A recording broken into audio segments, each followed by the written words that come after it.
Officiellement officieux et officieusement officiel. Welcome to Gojo TV. On est sur Gojo TV. Yeah. Gojo TV, l'aventure.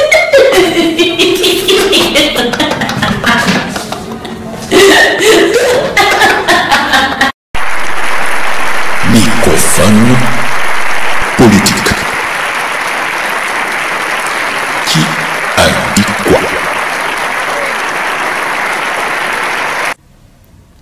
Bonjour Marion. Est-ce que tu peux nous parler un peu de ton travail et de toi-même? Oui, bien sûr. Donc, je suis Marion Bailly. Je suis donc fondatrice et dirigeante du cabinet Dans l'air du temps, qui est spécialisé dans le développement durable et l'économie circulaire. D'accord. Et donc, en fait, qu'est-ce que l'économie circulaire et le développement durable et qu'est-ce qui fait qu'on doit aller vers le développement durable et l'économie circulaire? Il y a plusieurs choses. On pourrait partir de divers constats, de chiffres clés. Aujourd'hui, il faut savoir que dans le monde, il y a 250 millions d'enfants entre 5 et 14 ans qui travaillent. Un autre chiffre impressionnant, c'est que 40% des espèces sauvages ont disparu en 40 ans. Et il y a la moitié des espèces actuelles qui risquent de disparaître d'ici la fin du siècle. Il y a 30% des réserves naturelles qui ont été consommées en 30 ans. Je ne sais pas si vous imaginez. Et au jour d'aujourd'hui, on est à un tonnage extrait de matières premières qui culmine à 62 milliards de tonnes. Donc c'est absolument édifiant.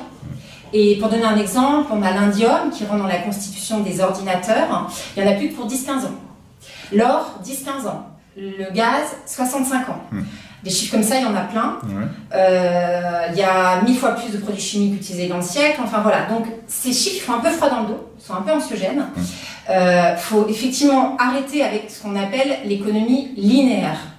L'économie linéaire, c'est quoi? C'est le fait qu'on extrait des matières premières, on fabrique des produits, on les consomme et on les jette. Et ce modèle, donc ça fait des déchets, ce modèle, il est tout simplement pas compatible avec le fait qu'il y a une finitude des ressources naturelles, elles ne sont pas infinies. Donc de fait, ce modèle d'économie linéaire, il va contribuer à la raréfaction des matières premières. Il va contribuer à la fluctuation du prix des matières premières et il va aussi, en fait, entraîner l'épuisement des énergies non renouvelables. Donc, et c'est d'autant plus accentué avec la croissance démographique, puisqu'on sera peut-être 9 ou 10 milliards en 2050. Donc, on a un modèle, pour résumer, qui fait travailler des enfants dans des pays comme la Chine, l'Inde, l'Afrique, etc. Voilà, et on a un modèle qui a une inégale répartition des richesses, c'est-à-dire qu'il rapporte beaucoup à peu de personnes, et on a un modèle qui épuise les ressources. Donc à un moment, il faut se questionner, il faut changer de modèle économique, et la question fondamentale, c'est comment on crée de la richesse économique, puisqu'on en a besoin de créer de la richesse économique, tout en limitant la consommation de ressources, et tout en étant plus responsable. Donc c'est comment on crée de la valeur ajoutée pour tout le monde, en fait, c'est ça. Et bien, pour ça, il faut changer de paradigme. Il faut aller vers une économie fondée sur ce qu'on appelle sur les 3 R. On réduit, on réutilise, on recycle, qui va viser en fait le découplage entre la consommation de ressources et la croissance économique, en fait. Et en fait, c'est le modèle de l'économie circulaire. Qu'est-ce que l'économie circulaire et non plus linéaire? C'est un modèle économique qui permet de proposer des biens et des services tout en limitant la consommation de ressources, le gaspillage des matières premières, qui permet de réduire les impacts sur l'environnement et de refermer le cycle de vie des produits. Donc ça se base sur un principe de Lavoisier qui dit que rien ne se perd, rien ne se crée, tout se transforme. Donc en fait, on part des écosystèmes naturels, on s'en inspire de la nature. Dans la nature, les nutriments ils retournent à la terre.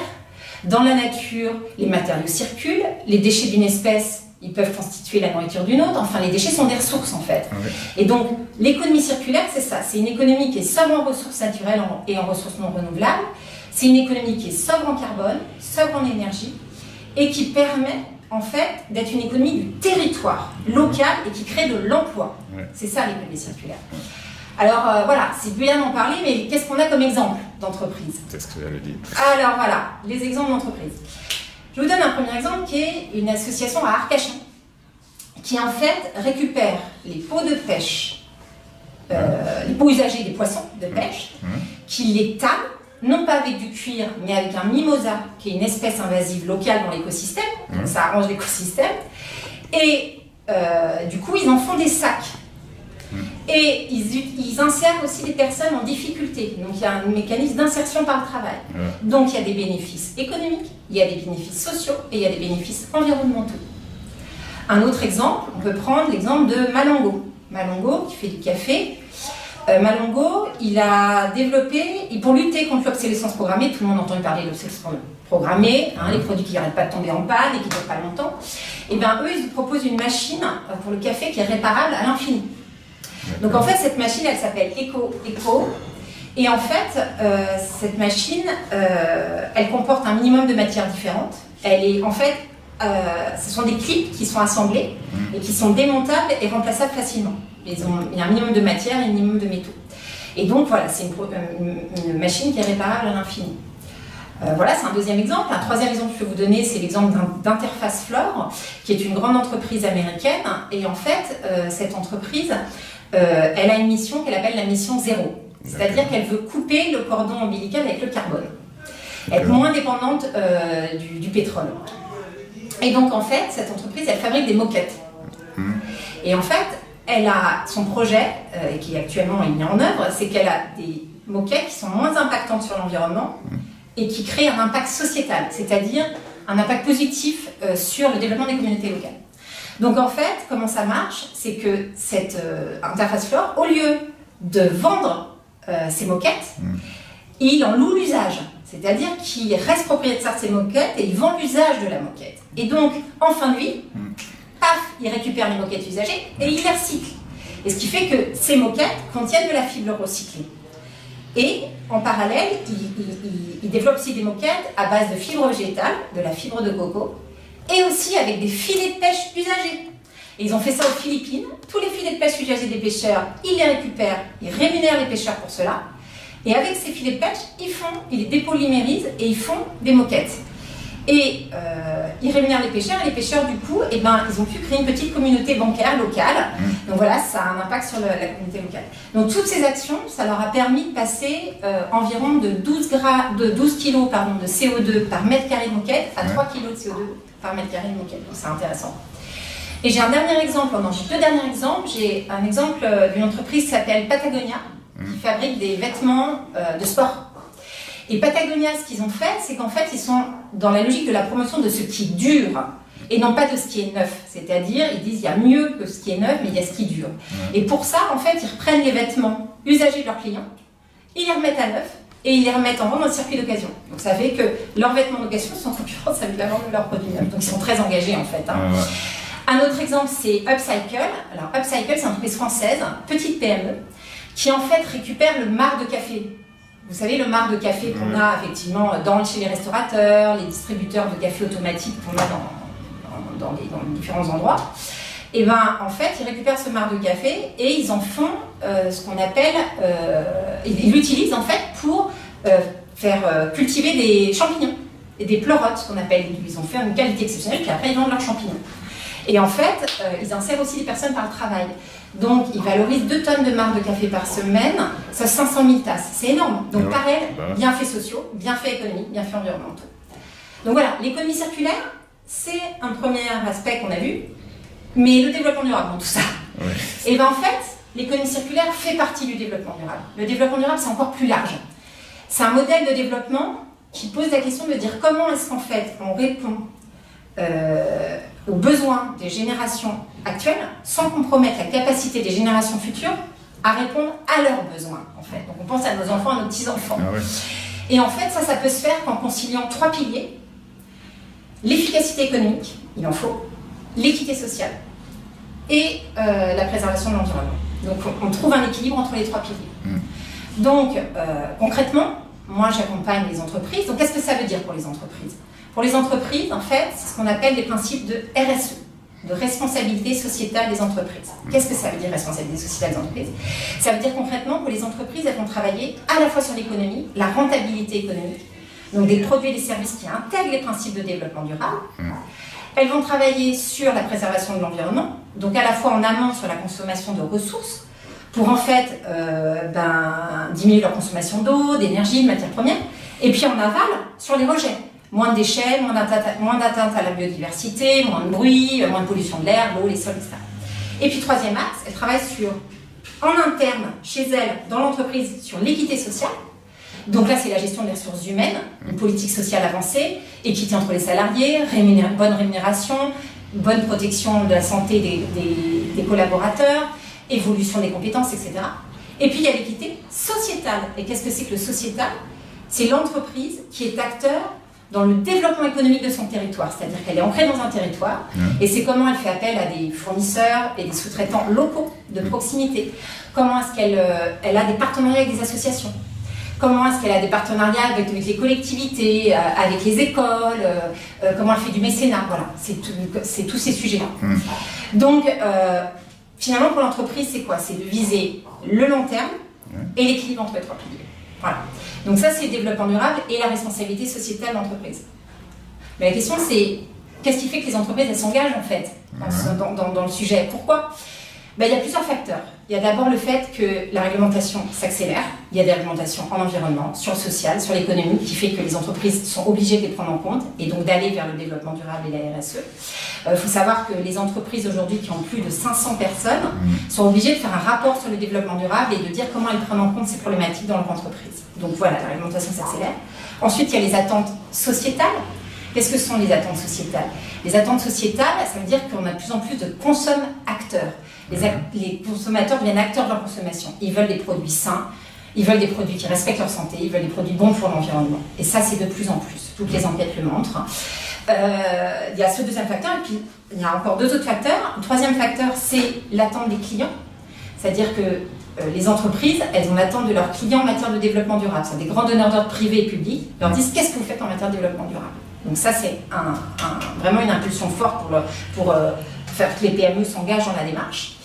Et puis la quatrième chose, c'est la volonté du chef d'entreprise tout simplement. Pourquoi? Parce qu'il peut avoir des enfants, des petits-enfants, donc il est touché. Et puis aussi parce qu'il se rend compte qu'il peut lier business et développement durable et que pour lui, ça peut être source de performance globale pour son entreprise en fait. Voilà pourquoi il s'engage globalement. Après, effectivement, on peut se poser la question, il s'engage, mais c'est quoi les bénéfices? Et est-ce qu'il y a des exemples d'entreprises en fait? La question. Voilà, les bénéfices. Están sobre Goyo. Yeah. Et voici nos perles de la rue. What's your name? My name is Alberto. Alberto. Okay. Gracias.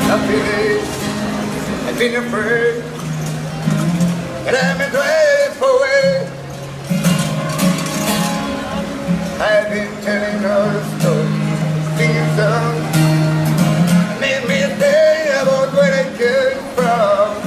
That's the reason why I said, far away today. Let me tell you that I love you, that I think about you all the time. That you know me, I love you, now I'm going home. And if I could become a stranger, I know that it will make me more than that.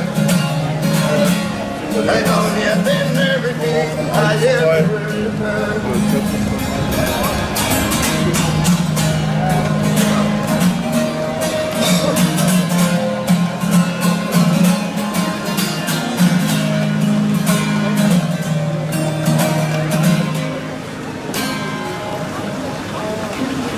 Now I move, keep on moving, to the point that I need it proving, no different that I need to see.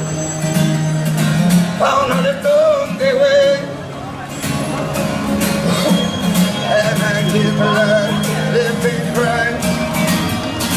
So the place is another night, and I travel down. time, we don't can fly. I'm waiting to run.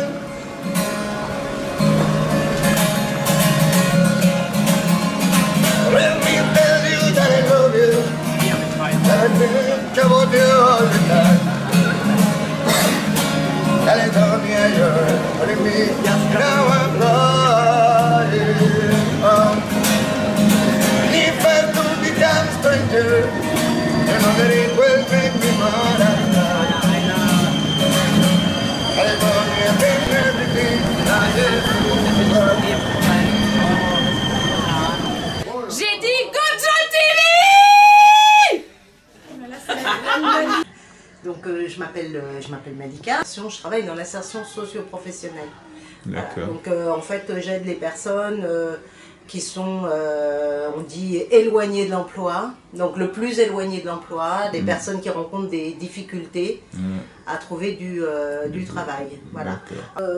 Il faut savoir quand même que la plupart des personnes qui sont en difficulté dans leur travail, ce sont les personnes que tu retrouves avec des problèmes de santé, ce sont des personnes que tu retrouves avec des problèmes d'isolement parce que des femmes qui se retrouvent seules avec leurs enfants, donc toutes les difficultés qu'il y a derrière aussi.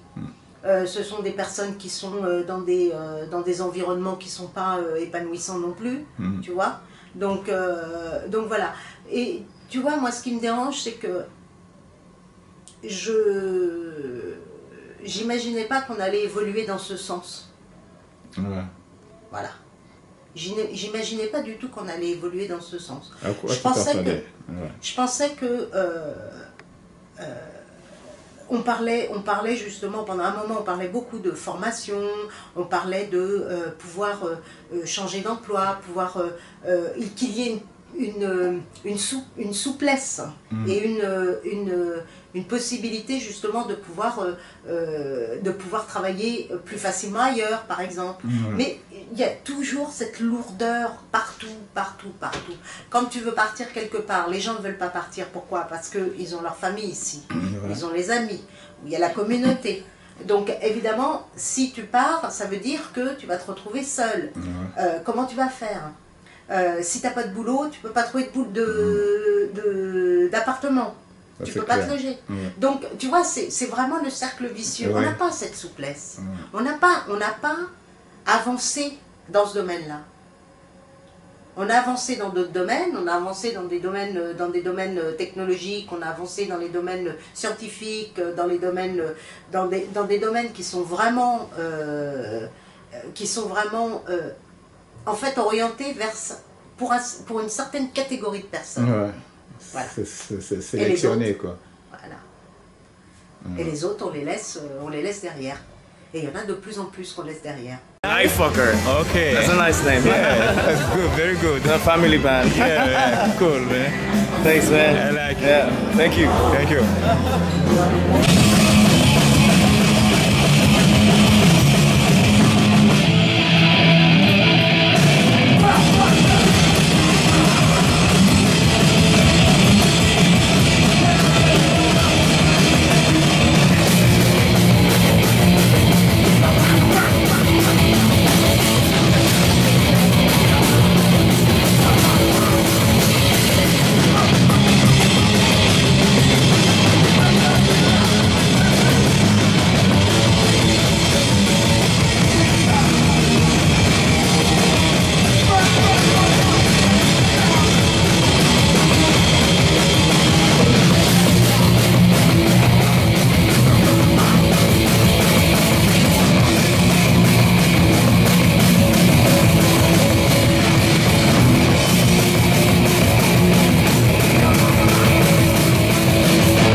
Allez, bon courage. Chante une petite chanson. Salut, vélo. Il y a du vélo? Ouais, ouais. Il est où le vélo là? Il est là, il est rentré là. Ah oui, il est là. Et voici maintenant ça trop tard.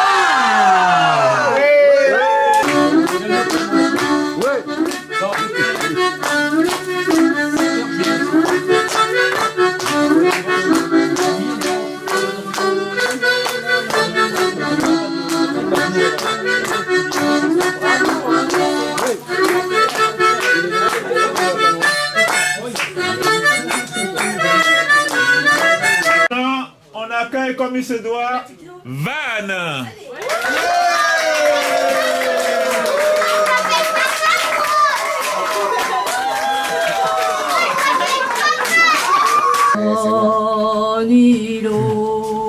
Regarde ici. Non deploro, non bonum quod patior, non malum mia ecumes.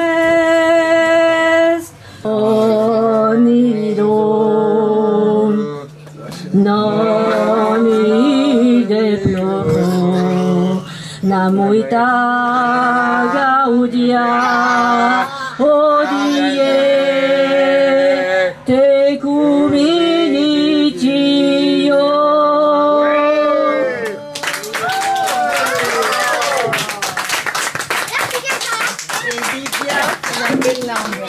Et maintenant, on reçoit Eva, s'il vous plaît.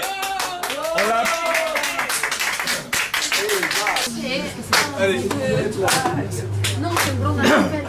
Whooping makes you larger, and whooping makes you small, and the rockstar mother gives you don't do anything at all. Go ask Alice, I think she'll know. And if you go chasing rabbits and you know you're going to fall, Tamahuka, smoking caterpillar has given you the crow. We call Alice. Alice? I think she'll know.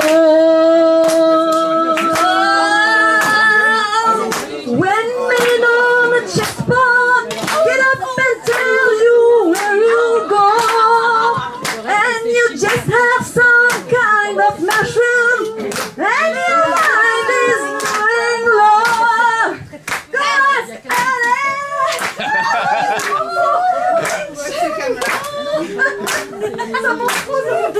And you learn when the logic and proportion have fallen sloppy days, and one night is talking backwards, and we laugh with our heads in the air with the dawn of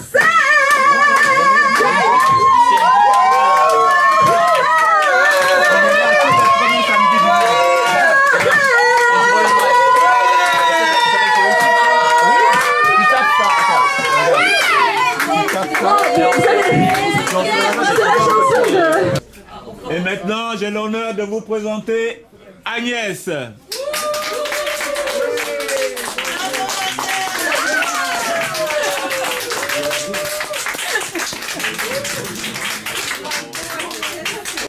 Allez-y. Bon, les filles, là, les pom-pom girls, on va faire une scène.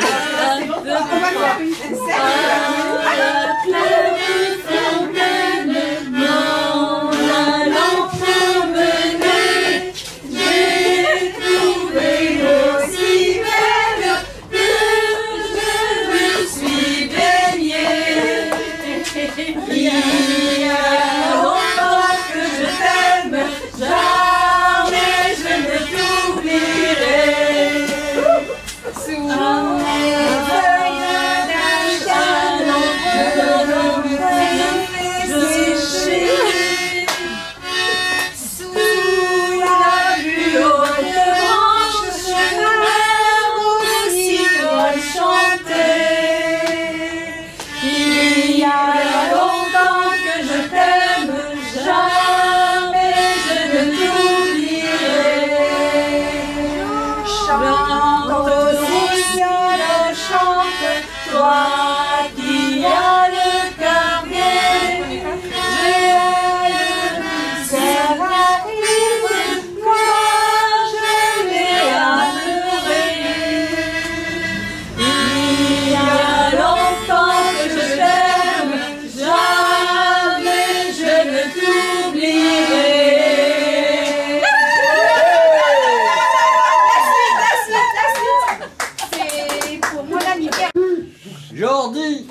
maintenant, je vous présente Jordi, c'est moi.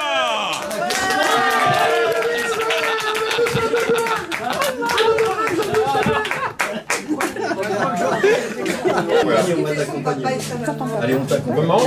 Il y a sa maman qui nous fait des signes là-bas. Alors nous c'était pas la Silla, c'est autre Chirac à la gare 14-18 qui chie donc dans son casque et bouge le canon expose, le Chirac il est foutu. Mitterrand arrive et je sais plus ce qu'il fait. On applaudit. Bravo, félicitations.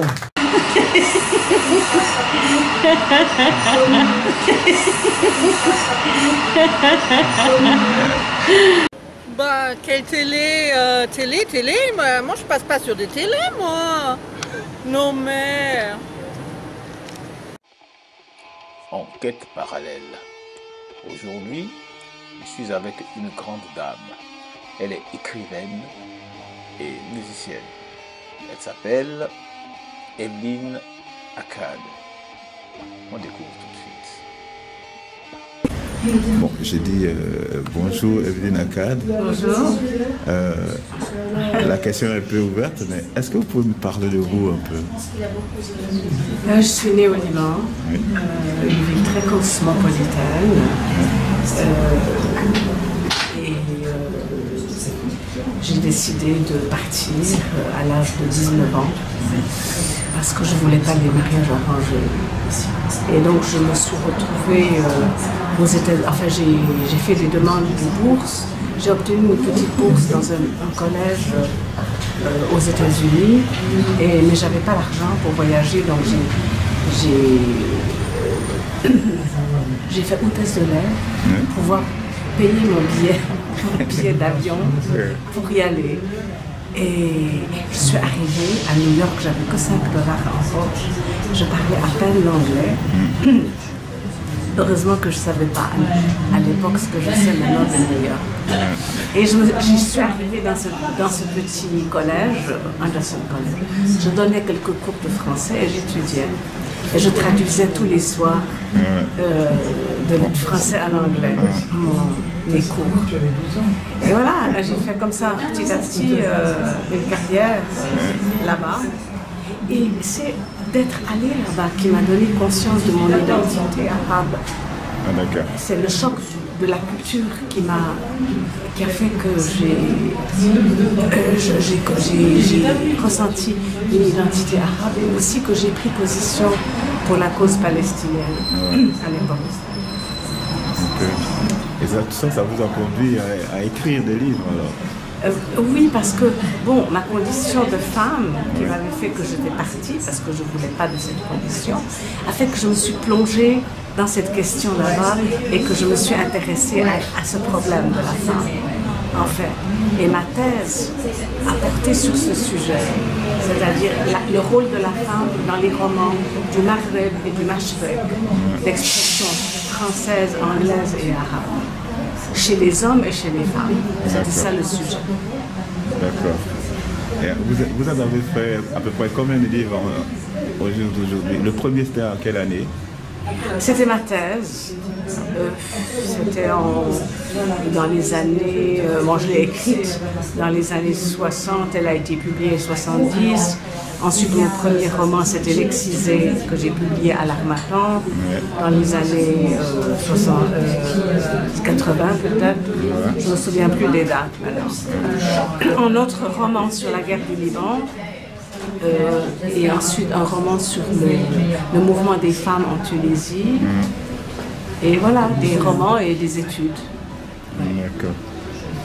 Maintenant, vous avez coécrit aussi beaucoup de livres. Oui, mais maintenant je suis un peu plus dans l'humanitaire. J'ai ouvert un abri pour femmes battues à Beyrouth avec ma sœur. Et puis je travaille un peu par rapport aux réfugiés. Donc je suis un peu plus dans l'humanitaire, mais je continue d'écrire. Vous êtes à la tête d'une maison d'édition ici ou quoi? Non. Non. J'aide un peu chez Kib à trouver des choses, des auteurs, et comme ça, mais autrement non. D'accord. Mais je compose aussi mes chants. Oui, je vais y venir. Je vous ai vu un peu musicienne et tout. Alors, vous allez nous faire une chanson tout à l'heure? Oui, oui, bien sûr. J'ai commencé à composer quand la guerre a éclaté en 1975. J'avais jamais composé avant, je chantais des chants de...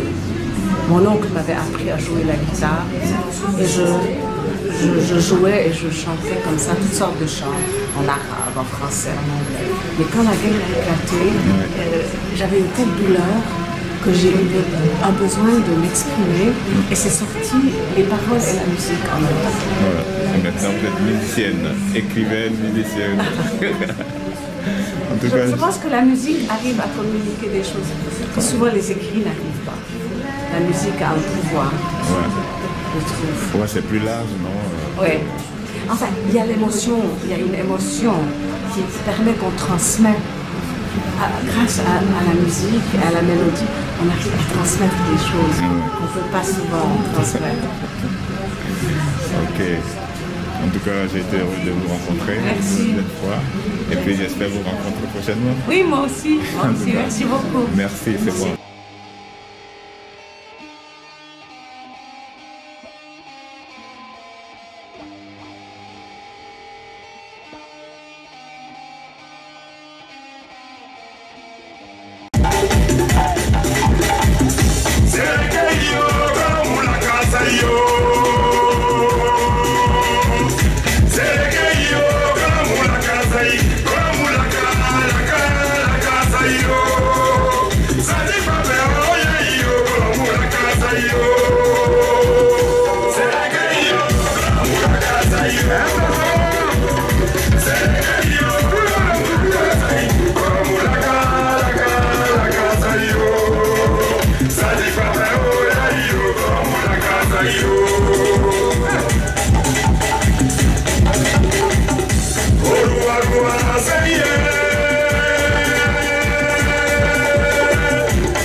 La faille. La conscience de soi détermine la vie. Elle permet de savoir que l'on vit, sinon que l'on est en vie. Elle accompagne les pensées et les actes. Tout ce que l'on ignore n'existe pas pour celui qui ignore. Dès l'instant où l'on cesse d'être conscient de soi, alors la vie n'existe plus. Vivre, c'est être conscient de soi et donc des autres, de son entourage.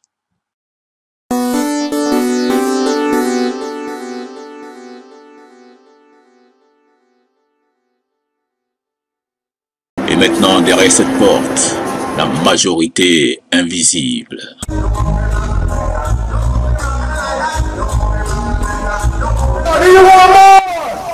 Bonjour, c'est Loala pour votre mini-festival reggae.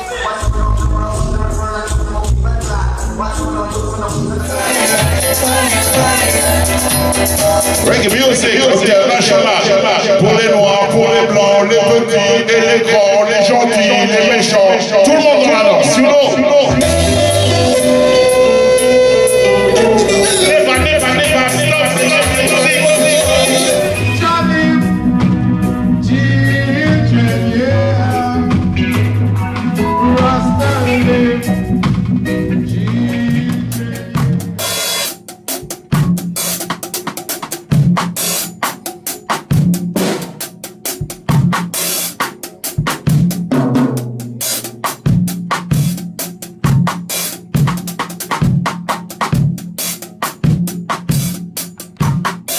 Bonjour Franck. Bonjour. Bon. At first. On t'a toujours appelé Franck, toi? Ouais, Franck Céleste, ouais. Si, c'est moi. Ah ouais. Pourquoi? Bah, juste comme ça, il y en a qui virent, hein, tu sais. Alors, je t'amène très loin. Ouais. Avant la musique. Waouh, ouais, tu m'amènes très très loin. Avant la musique, donc j'arrive en France le 8 juillet 72. Donc avec ma maman, dans une escroquerie qui s'appelle Bibidom. Bibidom, c'est une association qui a été montée par monsieur Robert Debré, ministre à l'époque. Donc l'idée c'était de faire venir tous les Antillais dans cette ville à Paris, leur faire croire que c'était l'Eldorado et en fait c'était une escroquerie. Voilà, donc en 72, donc j'arrive, on est à Lyon.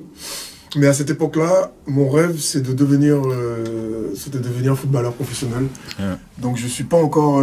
j'aime la batterie, puisque j'ai, depuis l'âge de 5 ans, donc j'ai commencé à casser toute la vaisselle de ma mère. Yeah. Machin, et donc, mais c'était le foot dans ma tête. Voilà, jusqu'à 18 ans. Donc oui, c'est ça. Jusqu'à 18 ans, donc comme ça je fais toutes mes classes à Lyon. Donc lorsqu'on arrive en 72, le 30 juin 77, on déménage pour venir à Paris. Et donc j'arrive à Paris, j'ai 12 ans. Et donc je suis toujours dans le foot, j'ai comme ça toujours ce rêve. Jusqu'à mes 18 ans, où je vais dans un club de foot qui s'appelle le club de Valenciennes. Ouais. Et donc là, j'apprends que j'ai un léger souffle au cœur. Donc le rêve s'arrête là. Et donc on est en 82. Et le vendredi 16 octobre 82, je m'en rappelle très très bien, Steel Pulse vient jouer. Ouais. Et donc, il y a des amis qui m'emmènent voir ce groupe. Et là... la vie va changer. Là, ma vie change. Ma vie change. J'ai été... Vraiment, ce concert-là m'a bouleversé, quoi. Bouleversé à un tel point que, bon, voilà, j'ai dit, je veux faire ça. Alors, c'est le batteur de Steel Pulse qui t'est... Ouais, j'ai le gros... Ouais. Donc, je profite de ton... Ouais, du mic. Voilà, de ton antenne pour lui rendre hommage. Tu vois, je frissonne, là. C'est quelqu'un vraiment d'une... Comment il s'appelle déjà? Steve Nesbitt Grizzly. Père son âme. Ouais, père son âme. Et c'est vraiment quelqu'un d'une... C'est un guide. Il a ouvert le chemin, il a montré vraiment comment jouer le reggae correctement, comment... Je veux dire, comme ça, même dans son attitude. Ouais. Je veux dire, quand il était pas à la batterie, parce que moi, j'ai eu la chance, j'ai eu cette grande chance de pouvoir discuter avec lui, je veux dire, plusieurs fois. Et, donc à Paris, et c'est vraiment quelqu'un d'une humilité... grand homme. Ouais. Très. Donc ce monsieur était dans l'envie de faire de la batterie. Lui et il y a le batteur d'Aswad aussi qui s'appelle monsieur Angus Gale. Oui. Donc de son nom d'artiste qui s'appelle Johnny Zeb. Qui lui aussi je suis très proche de ce qu'il fait. Donc voilà, j'ai une grosse influence anglaise. Ouais. Les Anglais m'ont capté, m'ont captivé. Et donc voilà, donc j'ai commencé à travailler à Paris très tôt. Non, d'abord, comme ça, je passe par l'école de jazz, le CIM, en 84. Après 85, Dante Agostini, je fais 9 mois. Et après, superbe rencontre, monsieur Paco Seri, Sixon. Donc on rencontre cet homme qui joue dans les clubs à Châtelet, je veux dire, tous les soirs. Et donc lui aussi, comment dirais-je, c'est un gars, je le mets au niveau de génie, quoi. Parce que vraiment, sa batterie, ça nous a rendus heureux, quoi. Chaque soir qu'on allait le voir, je rentrais chez moi, j'étais heureux. Donc du coup, je bosse avec lui en tant que ce qu'on appelle à l'époque backliner. C'est-à-dire que je monte et je démonte sa batterie. Et donc là, chaque soir, c'est l'équivalent d'un cours. J'oublie le sim, tout ce qu'on a appris, on oublie parce que là on voit en direct là c'est concret là. C'est concret. Moi je suis à 1m50, tu vois, et c'est vraiment terrible, quoi. Mais moi j'avais mes objectifs qui étaient de jouer le reggae music de façon, comment dirais-je, correcte. Donc j'ai appris plein de choses avec lui que j'ai adapté, je veux dire, à mon jeu, parce qu'il ne s'agissait pas de faire ce que lui faisait. Franck, il s'appelle Paco. Il ne fallait pas tomber dans cette imbécilité que beaucoup de batteurs copie et conforme. C'est pas ça, il faut, je veux dire, il faut garder sa personnalité. Moi je m'appelle Franck, je m'appelle jamais. Donc voilà. Et puis un jour ça décolle, il y a un groupe qui vient te chercher, ou bien comment ça se passe? Alors après je rencontre Dev, qui me fait rencontrer Monsieur Max Adioa. Et on part en tournée, donc on commence à partir en tournée en Suisse, tout ça. Jeff de Paris aussi, donc on a fait toutes les dates, Lausanne, machin. Donc voilà, je suis confronté, je rencontre aussi Papa Wemba. Je fais avec lui les Francopholies, on fait qu'une date. Voilà, donc après il y a les Jamaïcains qui sont arrivés. Je rencontre Pablo Moses, je rencontre Yami Bolo, Sizzla aussi. On rencontre là tu es en plein dans le reggae là. Capleton aussi. Donc voilà, donc on est en plein dedans. Ça voilà quoi, ça joue les années donc on est dans les années 90, 98, voilà. Et donc voilà, ça joue. T'as fait plein de concerts. Voilà. Avec des gros calibres, on va dire, c'est ça? Ouais, ok. Au jour d'aujourd'hui, la batterie, elle devient quoi? Qu'est-ce que tu fais? Au jour d'aujourd'hui, je suis plutôt dans la transmission, même si je continue à faire quelques séances.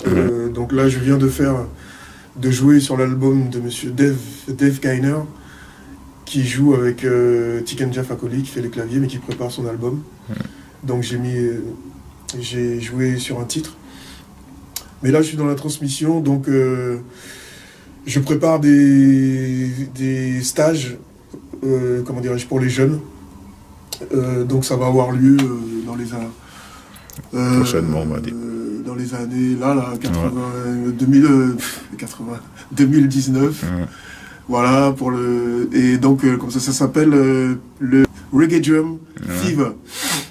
Donc c'est des stages pour les enfants de 7 à 77 ans. Donc voilà quoi, ça va être sous forme de stage. Après on va l'exporter aussi au niveau africain, qui est mon grand rêve. Et puis il y a la sortie d'un DVD qui s'appelle le Reggae Drum Fever aussi. Et c'est un DVD explicatif sur comment jouer le reggae. Et tu peux un peu détailler, parce que je sais que moi, je t'ai toujours connu sur le terrain, tu vois, en train de jouer derrière des groupes et tout. Mais tu as joué là. Combien tu as participé à combien de réalisations de CD? Là, tu me poses. Ouais, bon, tu peux citer quelques-uns. Je sais qu'on trouve ton nom un peu partout sur les CD, mais bon. Non, il y a les albums. Donc, les albums, il y a comme ça, Good Morning Babylon, on peut m'entendre sur cet album-là, magnifique album. Ça, je suis témoin, ça, oculaire. Super, comme ça. Donc l'album d'Adioa aussi, qui s'appelle Work. Qu'est-ce qu'il y a d'autre encore? Oh là là, tu me poses des... Ouais, t'as fait les Domisani. Voilà, Ras Domisani, un nombre incalculable de séances. Donc voilà, il y a... Ouais, il y en a quoi. Voilà, comme ça, Papa Wemba, je l'ai dit. Ouais, je l'ai dit tout à l'heure. Qu'est-ce qu'il y a d'autre? En artiste comme ça français, il y a monsieur Hugo Frère aussi. Hugo Frère. Ouais, Hugo Frère, mais pas pour des albums, c'était pour du live et de la télévision. Donc c'est pour vous dire le...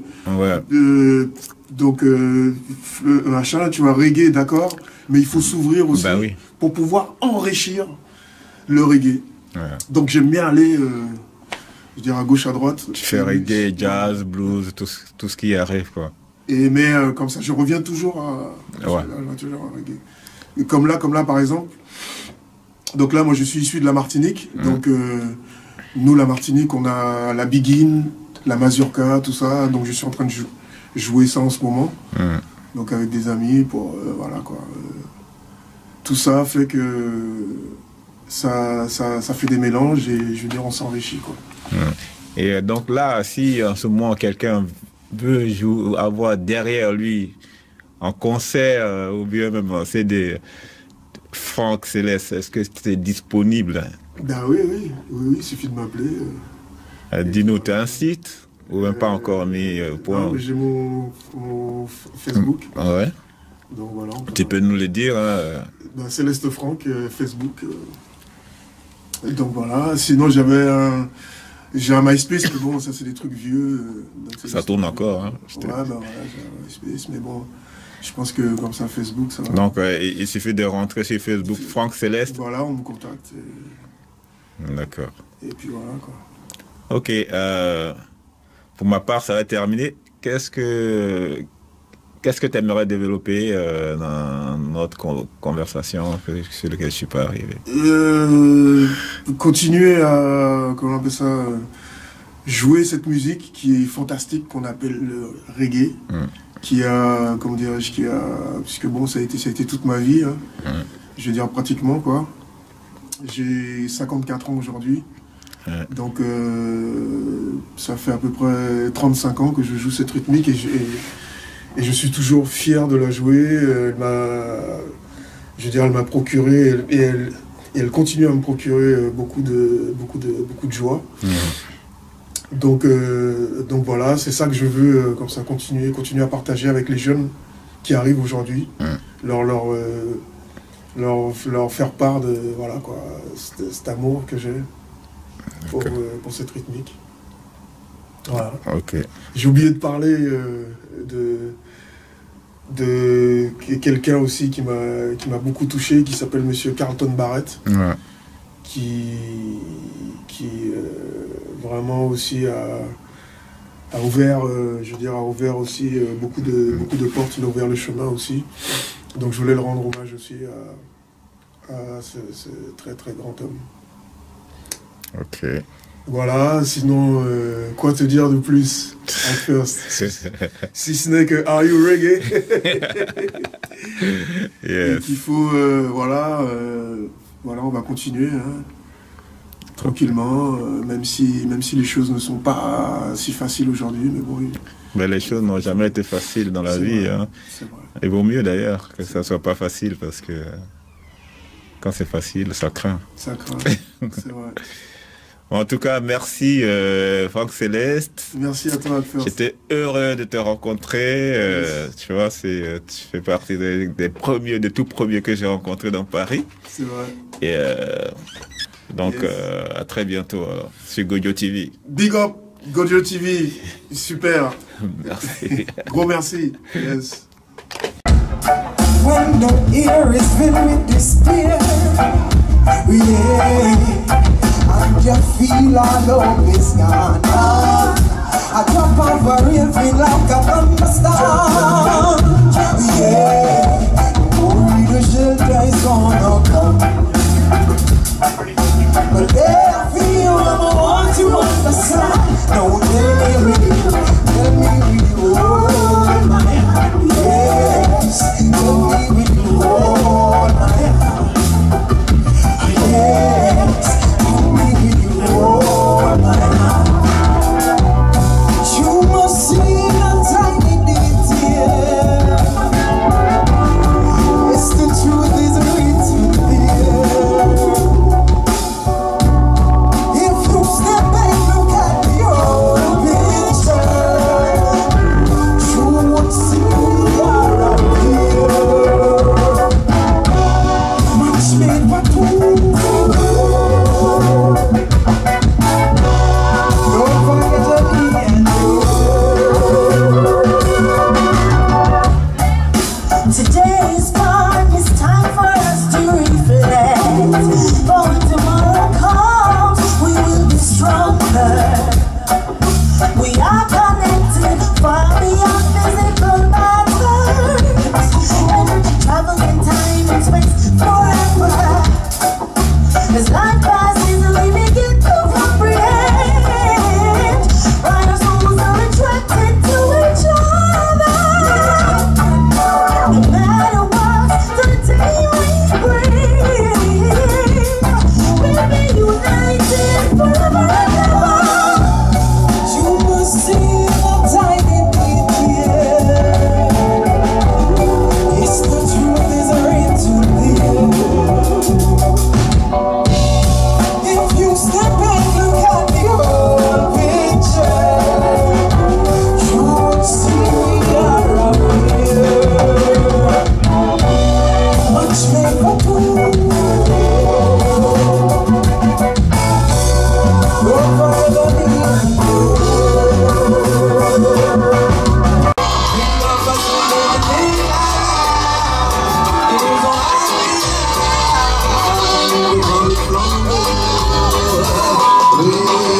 Je me revois petit qui fait Boutou et Marley.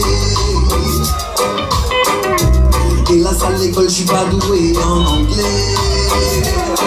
Mais le beat et la basse, le cognet me tabasse. Il me cherche, il me chasse jusqu'au fond de la classe. J'y peux rien, quoi que je fasse, il s'entête, il m'enlace. Je ne peux plus m'en passer. Il y a encore du boulot, il faut qu'il existe. Et tu peux dire le nom de tous les artistes. Si donc si tu l'aimes, je t'emmène sur la piste. Des histoires qui nous parlent et des mots qui résistent. On entend pas son cœur battre à la radio. On voit jamais sa tête dans les vidéos. Mais c'est mon kick, c'est mon rap sur le beat. Laisse ma marque, faut que le kick, faut que ça claque. Que la zig vous épate, que je me batte, que je me tape. On le joue, on le passe, que vous le demandiez.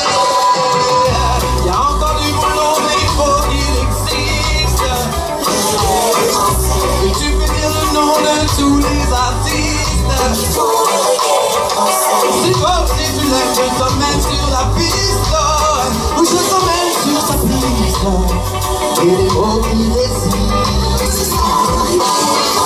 À vous ceux qui précèdent, je dis merci pour l'aide. Sans ancien, pas des recettes. Même si la partie rêve, les médias un peu tiennent, un peu tête. Même sans l'aide, on peut y arriver.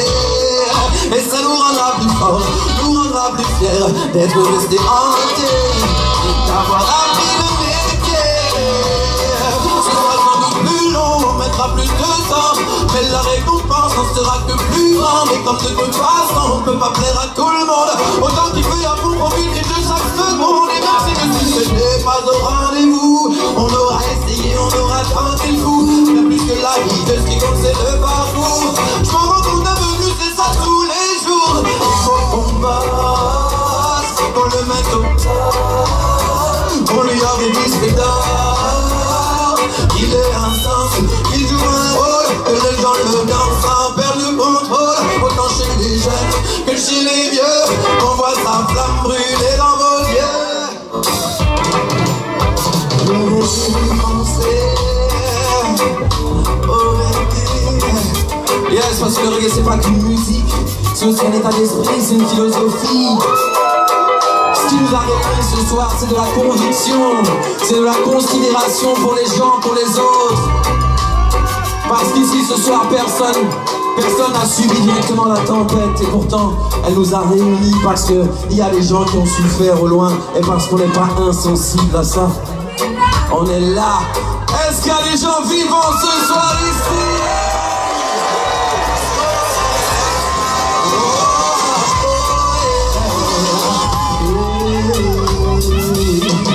Yes, capitaine, dis-moi le prochain délire.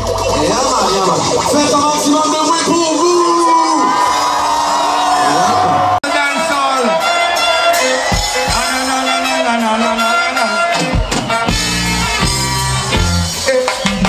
I went to a sound clash on Saturday night. And when I reached the sound clash, everything was right in Babylon.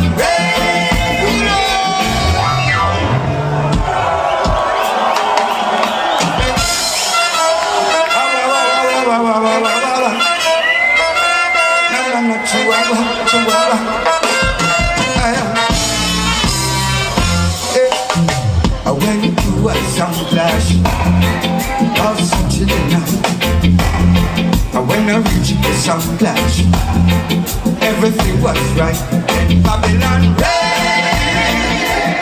Yes, I'm ready. Yes, I'm ready to catch my friend. Yes, I'm ready. It was like tea lights. Just see how it was like tea lights. Just see how it back when the snakes start flying, I start to ball. Some jump the fence, some put up the fence, come and catch me afraid. Get afraid, get afraid, when Babylon rain. When the rain, it was like tea lights. Just see how it was like tea lights. Just see how it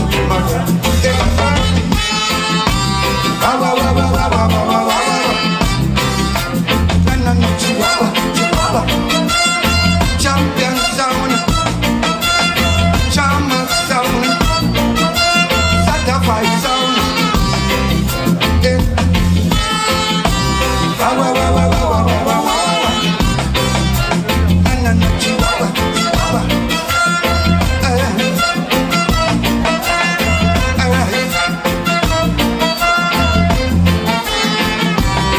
Back when the stage start flying, man start ball. Some jump fence, some jump over wall. Them gets them afraid when Babylon rain. Them tell the DJ turn off the sound, but when them see the people gathering around, them gets them afraid when Babylon rain. It was like light. You could see how it was like sheep like mine. Let's see how it must be.